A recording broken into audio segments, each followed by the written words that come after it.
j'espère que vous allez bien. Est-ce que vous voyez?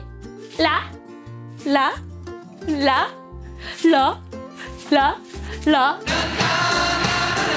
Ok, inondez de commentaires si vous voyez quelque chose un peu d'imprévu. Et c'est ce qu'on va faire aujourd'hui les loopers. Trouver des petits détails, des petits éléments qu'on ne voit pas au premier coup d'œil dans les jeux de société. C'est parti! Tada! Je vais faire comme si je ne voyais pas la boîte de Pandémie. Bref, aujourd'hui, je vais vous parler des Aventuriers du Rail et de Pandémie. Oui, la boîte a été mangée par un animal, ok? Ça me fait déjà beaucoup de mal de vous montrer ça. Alors, je n'y pouvais rien parce que je n'avais pas de boîte pour vous montrer une boîte de remplacement. Non. Donc, bref, je la cache.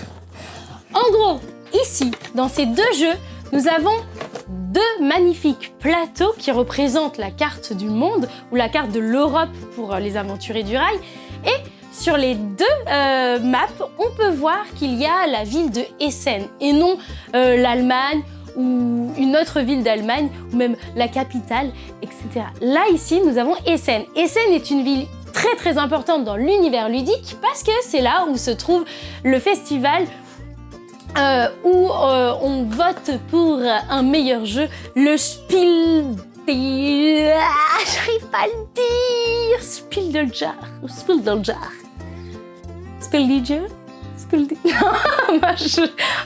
En faisant des trucs comme ça, je viens de me rendre compte qu'à chaque fois ça va rester.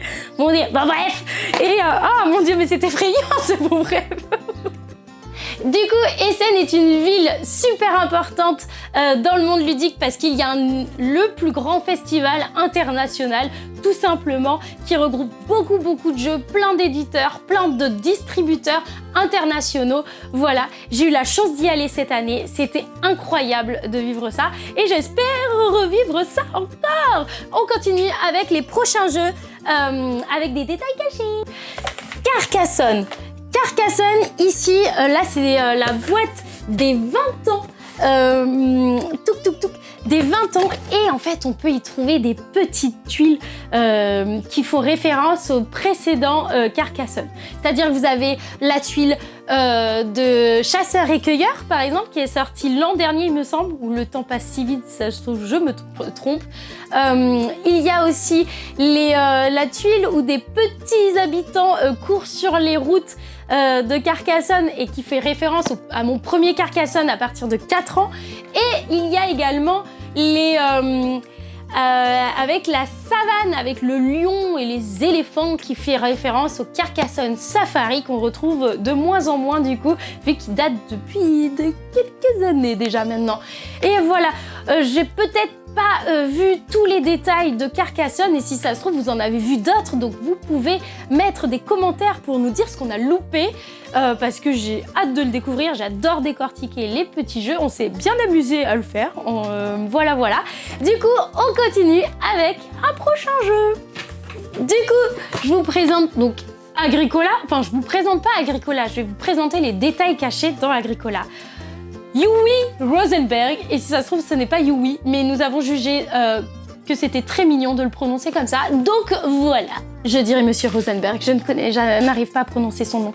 Donc dans Agricola, on retrouve plein de petites tuiles qu'on va poser sur notre terrain, et sur ces petites tuiles, il y a plein de références à tous les jeux, enfin pas tous, mais aux jeux écrits par Uwe Rosenberg, comme Patchwork par exemple. Vous avez également Bonanza, du coup, qui est super cool entre potes d'ailleurs, hein, je le passe. Patchwork aussi est très cool à deux et tout. Qu'est-ce qu'on a d'autre? On a Agricola lui-même qui est représenté sur une table à chaque fois. Voilà. Et dans d'autres jeux que je n'avais pas ici, en fait, il fait beaucoup de références à ses propres jeux. Donc dans Le Havre, qui est un vieux jeu également, il fait référence à Agricola. Voilà. Donc c'est des petits détails cachés comme ça, sympathiques. Quand on connaît un peu l'univers du jeu, ça fait des petits clins d'œil. Et quand vous connaissez pas, et ben c'est pour vous présenter les autres jeux de cette terre qui sont juste incroyables quand même. Disons-le, hein, voilà. C'est parti pour un autre jeu absolument méga incroyable. Dans Terraforming Mars, dans le jeu de base, on retrouve l'auteur Jacob Frixelius qui apparaît en photo sur une des cartes du jeu qui nous permet d'avoir des petits avantages ou des actions. Je ne me rappelle plus exactement le détail de la carte. Mais voilà, on peut retrouver ce petit clin d'œil. Et dans ces extensions, on n'a pas pris toutes les photos, voilà, on retrouve notamment pas mal de petites références à lui-même ou même dans le livret de règles, on retrouve un petit hommage à l'auteur qui l'a aidé à écrire, à créer son jeu Terraforming Mars. Voilà mes petits loopers, j'espère que ça vous a plu. Et si c'est le cas, et que vous voulez qu'on fasse d'autres vidéos, et même si vous ne voulez pas qu'on fasse d'autres vidéos, vous pouvez me noyer de commentaires pour tout autre jeu avec des références. J'ai pensé à quelques jeux et ce sera intéressant de voir si c'est les mêmes que vous, parce que je suis sûre qu'il y a plein de gens qui ont vu des petits trucs et qui se sont dit « Ah, mais il y avait ça !» Ah, si je pouvais en parler, voilà.